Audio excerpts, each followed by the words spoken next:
सोचो, अगर एआई तुम्हारा अगला सुपरस्टार का राज खोल दे तो यूनिवर्सिटी 25 का साल आलिया के करियर का एक नया चैप्टर खोलने वाला है।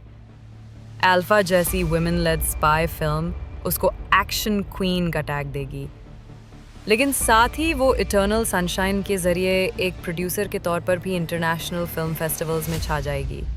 एआई और वर्चुअल प्रोडक्शन का इस्तेमाल करके वो एक एक्सपेरिमेंटल फिल्म करेगी जो बॉलीवुड के विजुअल्स का स्टैंडर्ड बदल देगी।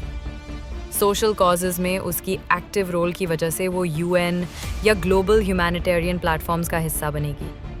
2016 तक एक इंडियन प्लस हॉलीवुड को प्रोडक्शन में लीड रोल लेकर वो ग्लोबल सुपरस्टार लिस्ट में शामिल हो जाएगी। ये था आज का नेक्स्ट मूव बाय एआई। मिलते हैं अगले फ्यूचर स्टार के साथ। तब तक लाइक करें, सब्सक्राइब करें और बेल दबाना ना भूलें।